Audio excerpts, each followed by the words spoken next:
Hey guys, welcome back. And if you're new here, welcome. Um, I've been having this idea for a while to do a knowledge transfer video on using a metal detector for prospecting. And I think there's a lot of information that is hard to find or is not readily available online. And after speaking with a few people in my club and at the event I was at, I kind of want to cover some misconceptions and clear the air a little bit on using a metal detector for prospecting. And there's different areas that a metal detector can be utilized. And that's kind of the reason why we're on the bench right now today and starting this video here. And we're going to get into covering some aspects of a metal detector and then eventually taking it out to the field. But anyway, just to get this part over with, to kind of get everybody's mindset ready. I have some targets here. Every one of these targets on the bench is something that I have personally dug over the years. I've been metal detecting since 2005. So I'll just take you around the table here, just around the bench here a little bit. These are all silver dimes. These are what's called rosies, and they're all silver. They're just a Roosevelt dimes. This line here is mercury dimes. This isn't everything, but just to give you an example, all silver. These are called mercuries, mercury dimes. I got barber dimes. These go up in age, so barbers came before mercuries and then rosies. These are all beach fine silvers, mixture of mercuries and barbers. The beach corrodes them. These are all silver quarters. Got a silver barber half that I found, 1900 barber half I found in a park. Standing liberties. I got some other silver finds, some relics. These are all relics. Oil lamp, light, Civil War bullets, buckles, tons of wheat pennies. Just giving you an example of different sizes of targets, different makes of targets. So a lot of silver, lead. You see the size is what I'm actually getting you guys to look at. Just my junk box full of rings, jewelry. It's not everything. The good stuff, of course, is taken and put away in the jewelry box, but just giving you examples of different targets that a metal detector would find, right? All unique and neat in its own right. Generally neat finds. What we're after today in this knowledge transfer session is I want you to look at this barber dime right here. This barber dime pertains to us. I'm actually going to have to take the camera off just to get to show you.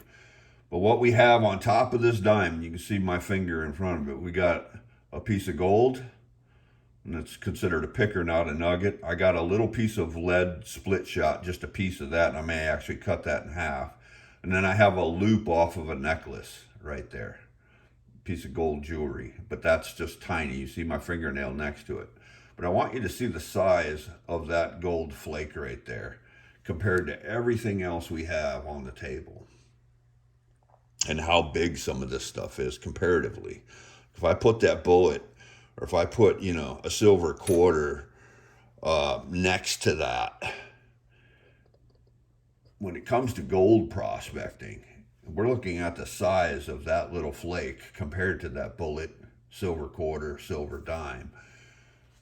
It's tiny, right?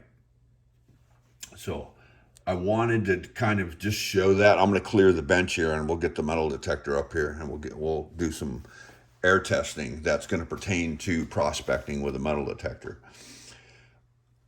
I don't hear a lot of people talking about that. When you look at the YouTube videos online, a lot of it is people using very expensive $1,000+ machines specific for finding gold nuggets in the desert or, you know, in some gold field somewhere. And usually these nuggets are a 1 gram nugget or bigger.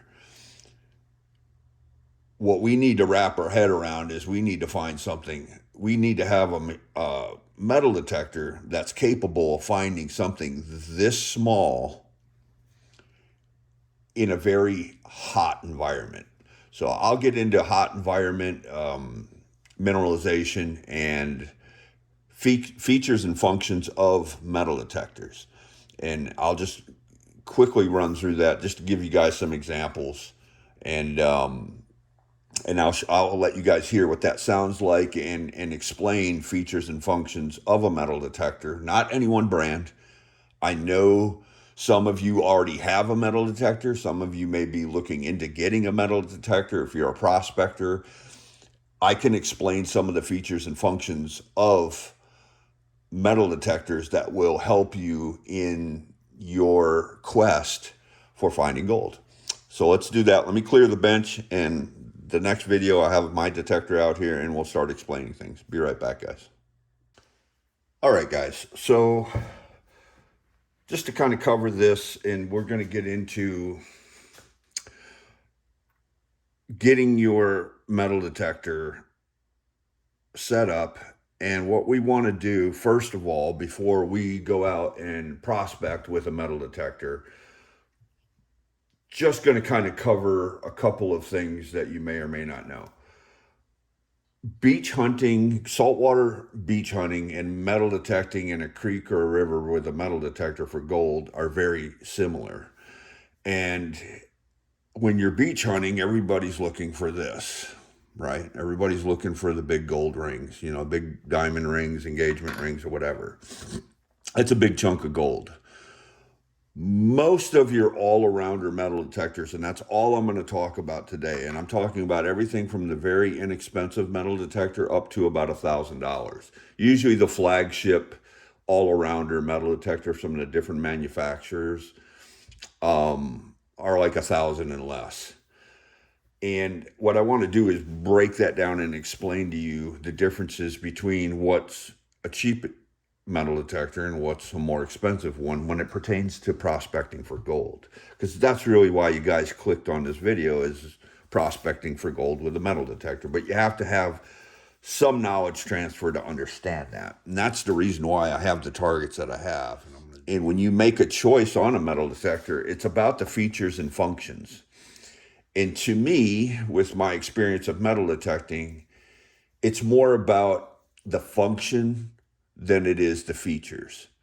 And a lot of the metal detecting manufacturers over the years, they put in more features, but the power is the same. It all is based on the function of the metal detector. So there's where not all metal detectors are created equal, okay, when it comes to certain environments. So if you take your all-arounder metal detector, your jack-of-all-trades metal detector, and you go to a park, a tot lot, dry sand in the beach, farm field, you're going to find targets, and you're going to do okay with that. And that's what those machines are really designed for. And the design is what I'm talking about, the functions and the features that are built into it.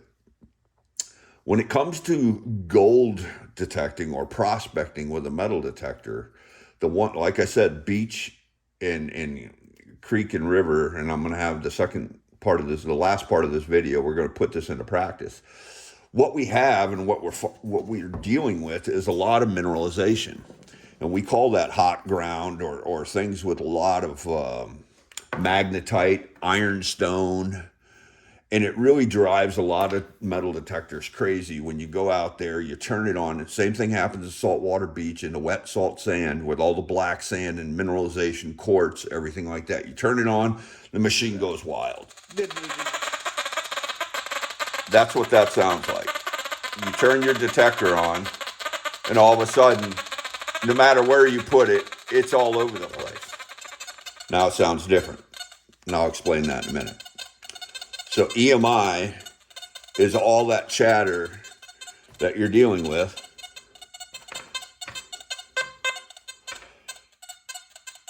But when you're dealing with all that chatter going on and you don't know how to set your machine up to make it quiet, I have that piece of gold on my finger right here. Now, in that chatter, in this mode that I have my machine set on, can you hear it in the midst of all that chatter? No. Okay. You can hear the big stuff, but the little stuff you can't. So, I'll shut that off.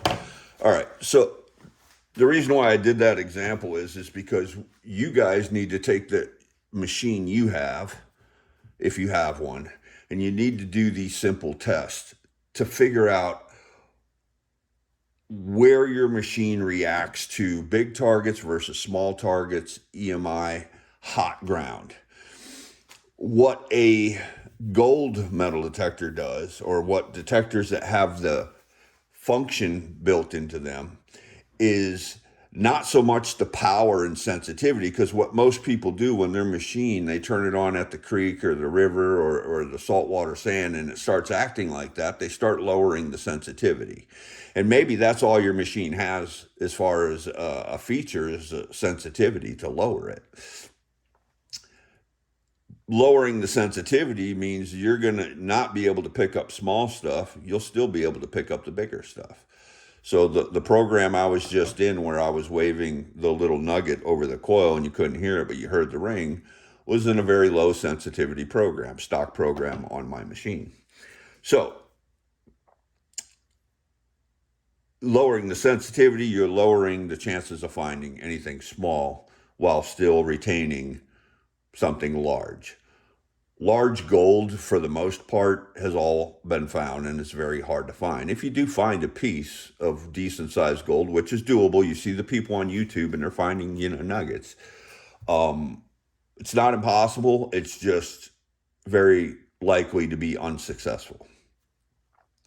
That's where I'm making this video, and we're going to put into practice how you can utilize your metal detector if it's capable, if it has the functionality to be able to run in highly mineralized hot ground, whether it's a beach, saltwater beach, or, like I said, a creek is full of mineralization, black sands, and so on. If it has the functionality to be able to run in that environment, how we can use this, not necessarily to find a gold nugget, which we would want to do, of course, but to lead us in the right direction of where to start prospecting.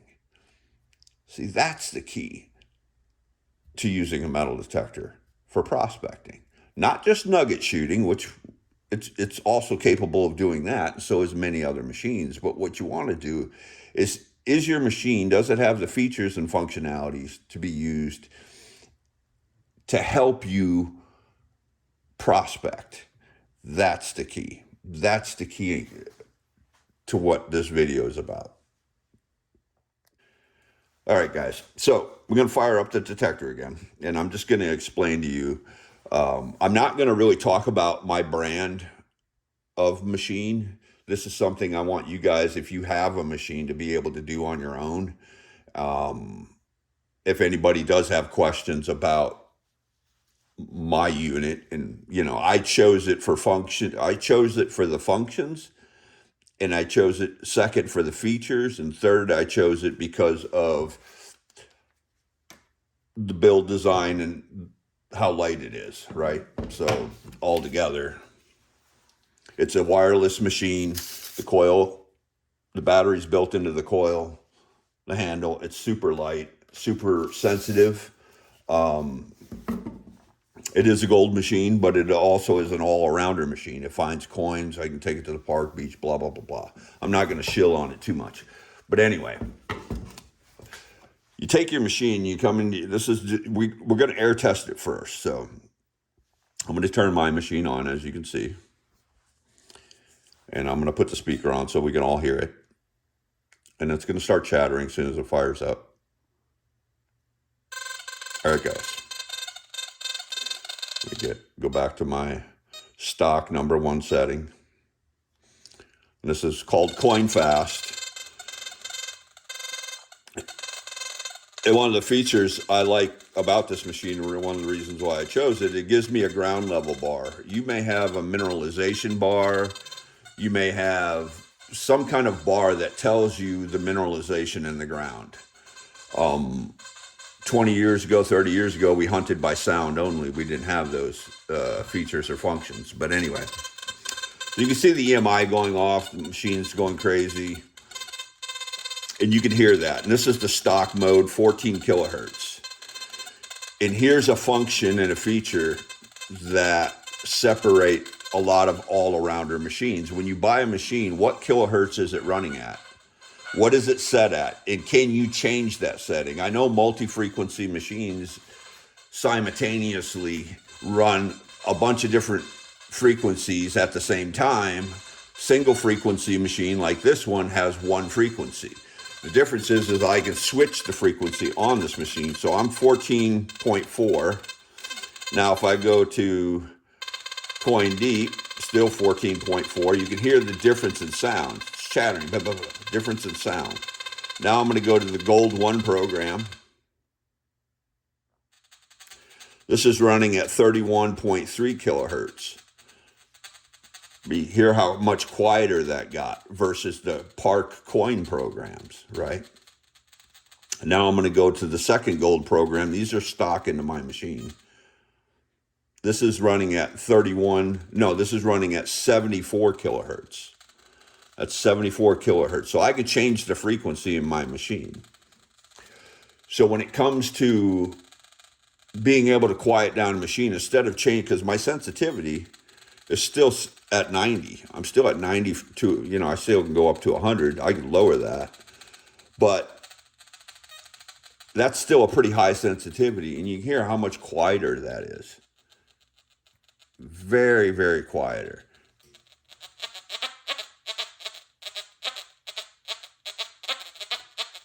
And I'm picking up that piece of small gold. I'll take the little piece of jewelry. Remember, jewelry is an alloy. It's a mixture of metals. If they made jewelry out of pure gold, it'd be too soft and it wouldn't hold up. Raw gold in the wild generally is pure. In my state, it's pure. It's one of the purest golds in my state of Georgia. Jewelry is usually a mixture of silver and gold to make it stronger. So it'll read a lot better than pure gold will. It'll pick up. But what you need to find out is your machine, is it running at enough frequency to pick up small gold? Most machines will pick up big gold, no problem. It'll pick it up that quick. And you could take even a child's machine, a cheap machine, and find gold like that. But what we're after in the prospecting world is this very small stuff. Frequency and how high of a frequency you can go matters. If you can set that frequency to a high frequency, set your machine to the highest frequency it can get and figure out, can it pick up a very small piece of gold, a very small piece of foil, and work your way up and figure out how big do you have to get before your machine starts reading it. If you have to rub that right on the coil, if you have to rub it right on there to pick it up, it's not sensitive enough to find small gold. All right, guys. So what I want to do is we're going to talk about that ground level, or this may be a mineralization bar, or it may be some kind of bar on your machine that goes up and down depending on the mineralization of the ground. That's a function and a feature that you want to have for using a metal detector for prospecting for gold. And we're going to put this into practice. I'm going to actually take this down to the creek and we're going to find what we're looking for and what I'm explaining to you. But what we want is, mine has this iron probability bar too. When I start reading a target, and you see it go up, that bar or a ground level bar is what we want to use. And the reason why we want to use that, I'm going to shut this off now.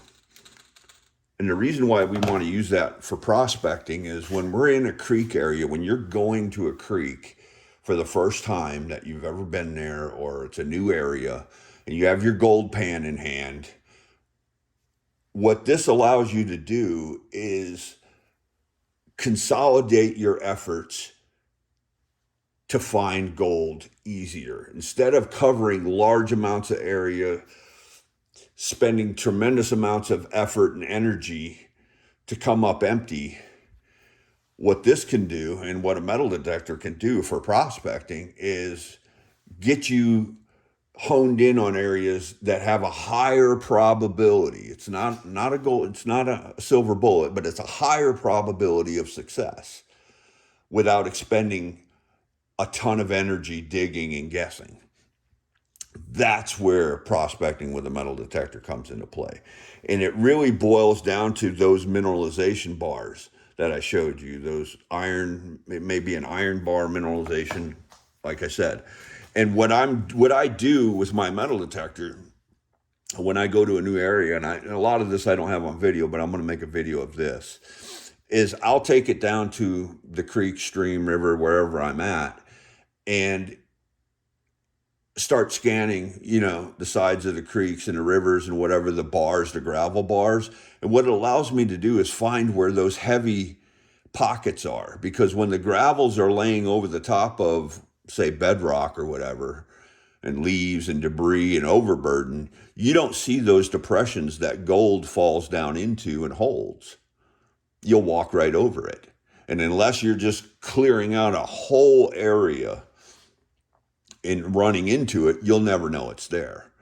And generally in those pockets, in those areas, there'll be items like shotgun pellets, bullets, bullet casings, things that are heavy,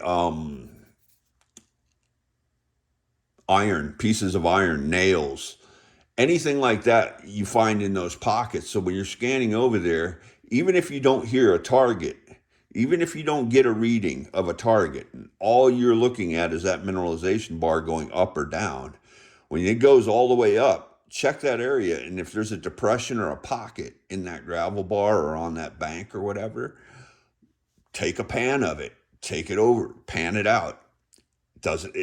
Good chance it'll have gold in it if you're in a gold bearing creek, river, stream, or whatever. And it just helps me correlate where I want to put my efforts into. And it's just a tool I use. And once I locate those areas, and I'll go back and bring, sluice, a high banker or whatever, and process those areas out. But yeah, so we're going to take that into practice. I'm going to pack up, we'll get Miss Echo in the truck, and we'll head to the creek, and we'll bring this along. We'll keep it simple, no sluices. Just, I'm going to bring the gold claw, this, couple of digging tools, and we'll see what we can get into. See if I can find an area that explains this better to you guys. Anyway, I appreciate the video, you guys watching the video. I hope this helps some of you guys. Let's get down to the creek and see what we can find.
this one, living life large. Holy smokes.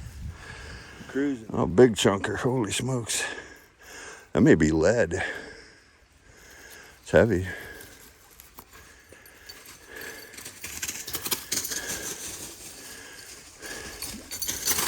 I don't know what that is. I'm going to keep it though. Maybe that.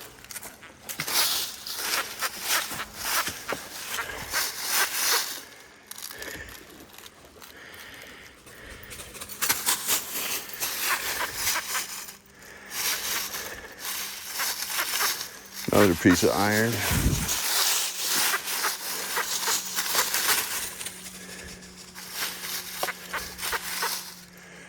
See the iron probability. Show you guys this real quick so you can see it. So I'm running in my fine gold mode. That's 74 kilohertz. Of course, this one's got the zoomies. Got a target right here, and you see the iron probability bars all the way up, and it's reading 1 or 2. That's iron. Now, if I come over here, see if I can get you guys in the light. So you can see. Try to. Here we go. It says 99.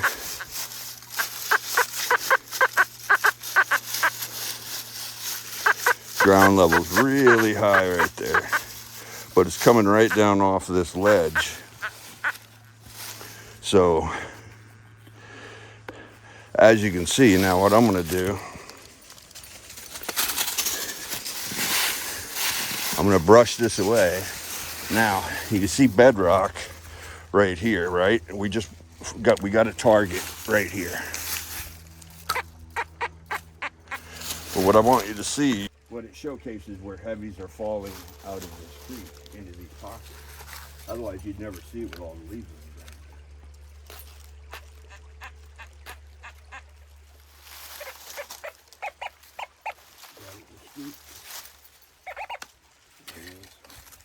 Square now. But this is a good place now to check with a pan. It's showing you where the iron, the heavies, the things like that are. Now we'll take a couple of test pans right here and we'll check it out. Right down on that bedrock. See that blue decomposing, how blue that is. Let me get you guys on there. You see how blue that is. Get you, there we go. I'll get you in the light. See how blue that is? That's all decomposing. Yeah. Yeah. We'll break that up. It's not clay, it's just decomposing stone.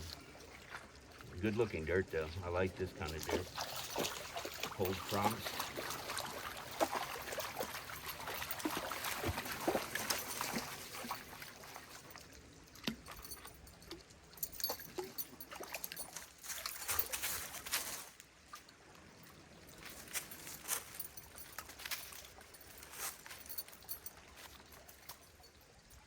Oh yeah.